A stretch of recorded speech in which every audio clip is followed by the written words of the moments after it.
Olá pessoal, tudo bem? O professor Diego aqui novamente. Dessa vez explicando um vídeo sobre os índices de Miller-Bravais. Isso vai ser importante depois na sequência da disciplina de materiais, mas importante agora é entender como que funcionam esses índices, né? Não antes de deixar uma linda frase reflexiva para vocês ficarem filosoficamente bem instruídos durante a semana, quiçá o mês, né? Que é o seguinte: Mariana falou para Juliana, Juliana falou para Rafaela, Rafaela que falou para Ana, que contou para todas as amigas dela, que aqui a botada é bruta, na sentada igual não tem, bandido mal, mas com carinha de neném. Beleza? Bora pro exercício. Sempre lembrando que as etapas para a resolução de problemas de estrutura dos sólidos cristalinos são as seguintes: coletar os dados do enunciado da figura e aplicar os cálculos de forma direta. Bom, antes de entender então como funcionam os índices e as direções de Miller, né, vamos entender como funciona uma célula cúbica unitária aqui, né? Bom, aqui a gente tem o cubo.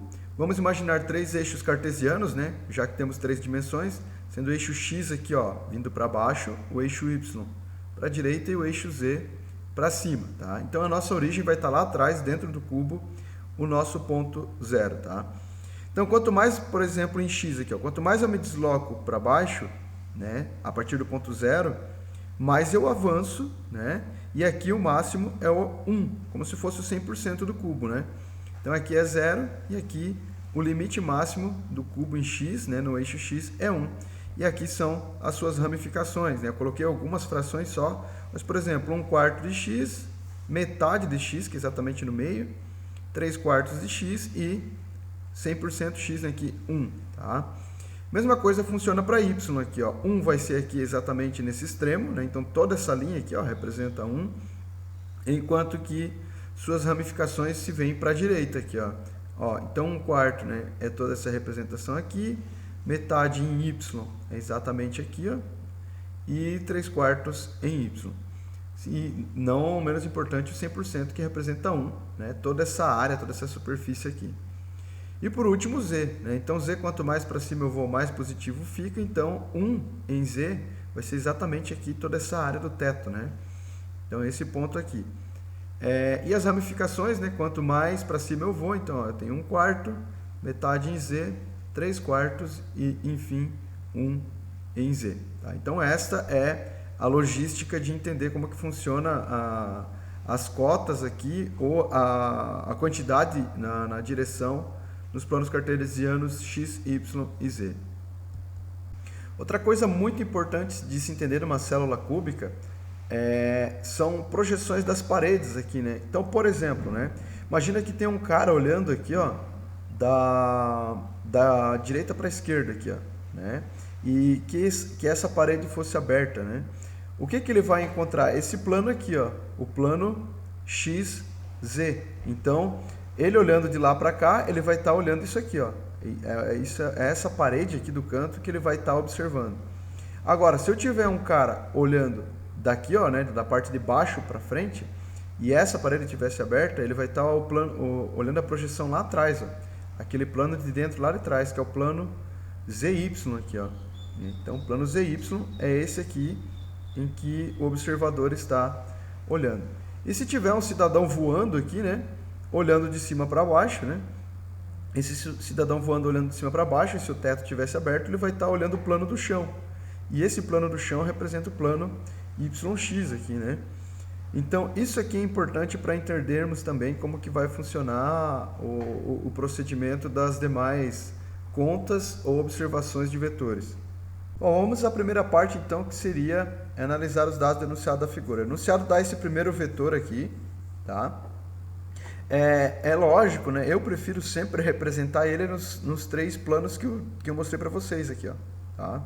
Porque vai facilitar a minha vida. Então, aqui ó, no plano XZ, você vai ver só isso aqui.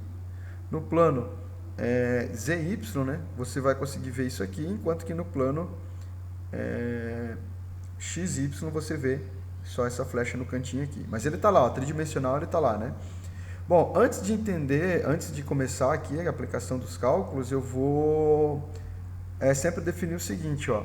A flecha de um vetor sempre é o ponto 2, enquanto que a cauda do vetor sempre é o ponto 1. Sabendo isso aqui não tem segredo, tá? Então, ó, flecha, ponto 2, cauda, o ponto 1. E aí os índices sempre vão ser U, V e W, tá? Os índices sempre vão ser U, V e W. Sendo que se tiver uma fração, a gente vai ter um fator multiplicador. Mas não foi o caso aqui. Bom, então vamos começar por U, né? Onde vai ser x2 menos x1. E é mais fácil eu olhar o x aqui, ó, né? Nesse plano aqui.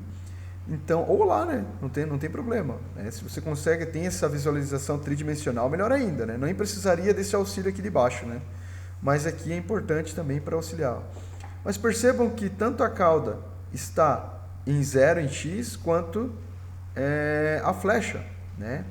É uma linha que permanece, ela não se deslocou aqui no eixo x, ó. Então, ambos aqui permanecem em 0, tanto a cauda quanto a flecha. Então, vai ser flecha menos cauda, 0 menos 0, e o índice U vai ser 0. Para y, vai ser o índice V.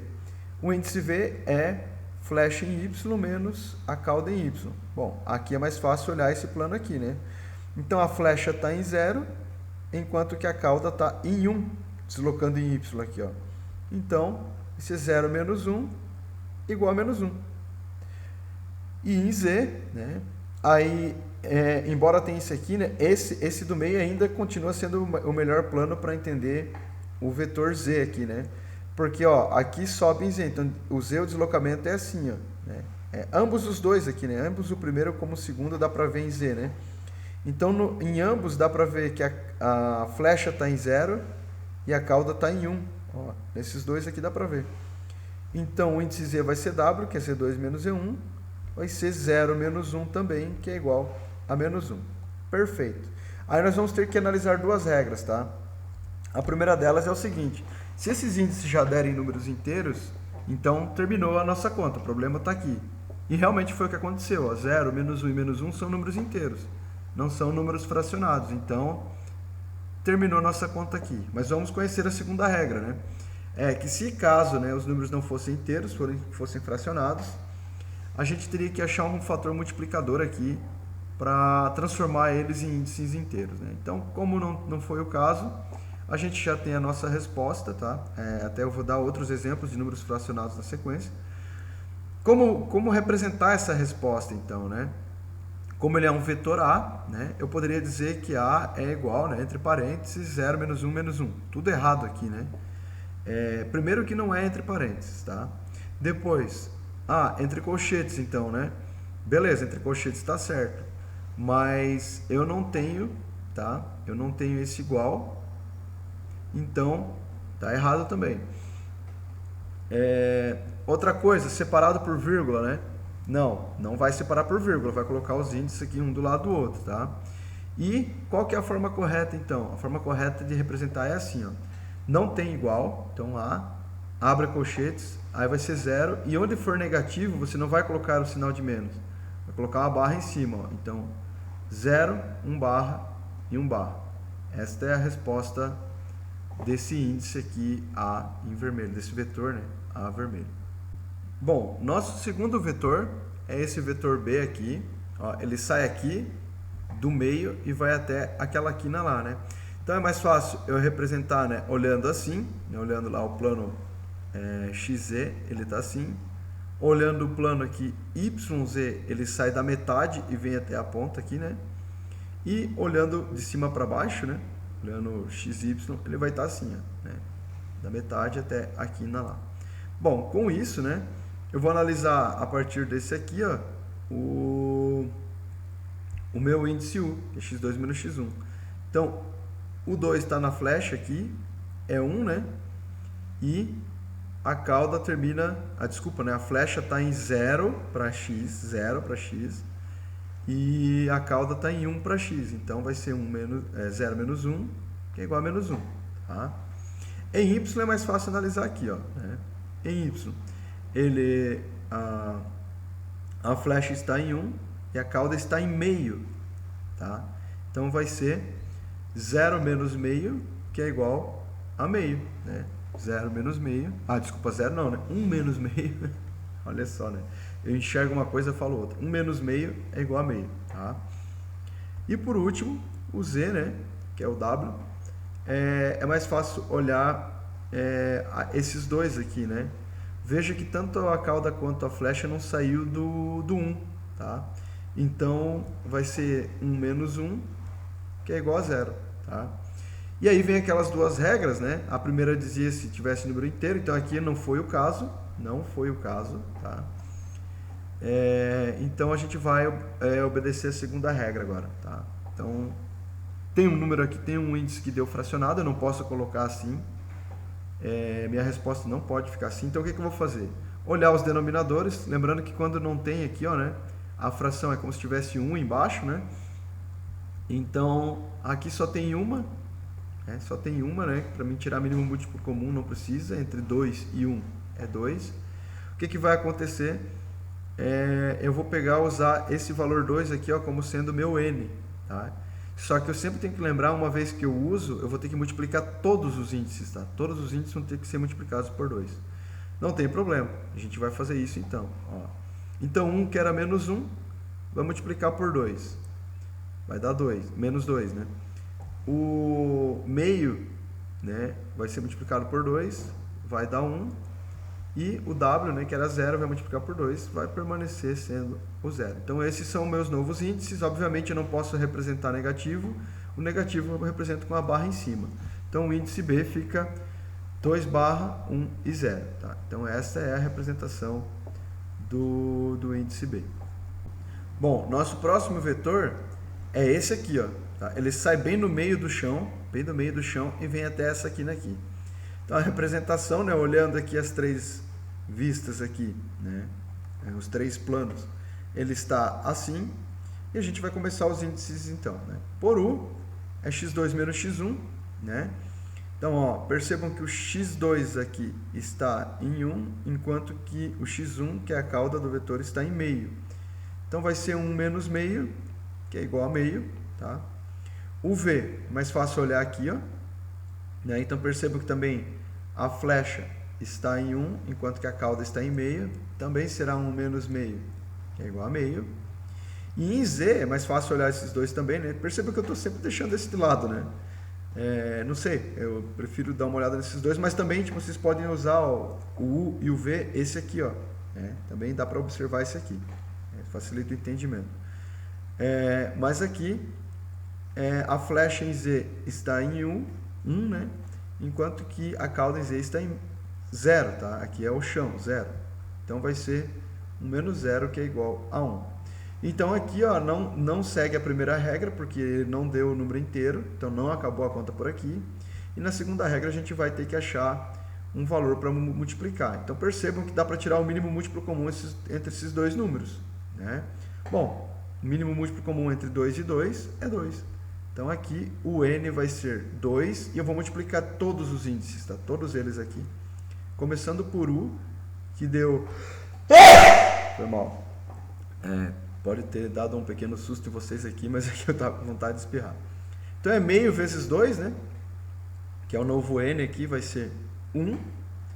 Aqui também V, também é meio vezes 2, vai ser 1 também. E o último vai ser 1 vezes 2, que é 2. Então, o nosso índice, né, a partir desse vetor C, vai ser 1, 1 e 2. Tá? Então, esta é a resposta desse vetor aqui. E o último vetor é esse vetor aqui, o vetor D. Então, ele sai aqui do meio e vem até o chão aqui, né? Então, olhando nos planos aqui, ele fica com esta configuração aqui, né? Obviamente que vocês conseguem dar um pause na tela aí, fica mais fácil de observar. Mas vamos por partes então, começando com o índice U, que é x2 menos x1. Olhando aqui, ó, tá? Olhando aqui, dá para entender que em x ele está em 1, a flecha, enquanto que a cauda está em meio, né? Dá para ver aqui também, né, que eu nem usei isso aqui, ó. Mas para x ele vem até 1, né? E aqui ele está na metade em x. Então vai ser 1 menos meio, é igual a meio. Tá? Para y, é o contrário. Ó. A flecha está em meio e a cauda está em 0. Também dá para ver isso aqui. Ó. flecha em meio em y, sentido y, e cauda em 0. Então vai ser meio menos 0, que é igual a meio. E em z, né, dá para ver por esses dois aqui, ó, que a flecha está em 0 e a cauda está em 1, que é o máximo. Então vai ser 0 menos 1, que é igual a menos 1. Obviamente temos frações novamente aqui, não seguimos a primeira regra. Na segunda regra, vamos ter que tirar o mínimo entre esses dois aqui, que é o próprio 2, então o n vai ser 2. E vamos multiplicar esse valor de 2 por todos eles, tá? Começando pelo índice 1, que deu meio, vezes 2 dá 1. O índice V também deu meio, vezes 2 dá 1. E o índice W tinha dado menos 1, vezes 2 dá menos 2. Obviamente, com menos 2 eu vou representar com a barra, então o índice D, tá, do vetor D, é 1, 1 e 2 barra. Então, esta é a resposta do exercício. Gostaram do vídeo, pessoal? Espero que sim, tá? Se gostou, deixa um like aí para ajudar no engajamento do canal. Peço também que inscreva-se e ative o sininho para as notificações de vídeos futuros, pois esse não é um canal apenas de engenharia de materiais, mas sim que coloca vários vídeos do curso de engenharia, então vai ser bem legal vocês estarem juntos comigo aí no canal. Dúvidas e sugestões, por favor, deixem aqui nos comentários suas dúvidas, eu sempre estou esclarecendo as dúvidas de vocês, assim que possível, e os comentários para sugestões de vídeos futuros também são bem-vindos. Seria isso por enquanto, fiquem com Deus, bons estudos e até a próxima. Tchau, tchau!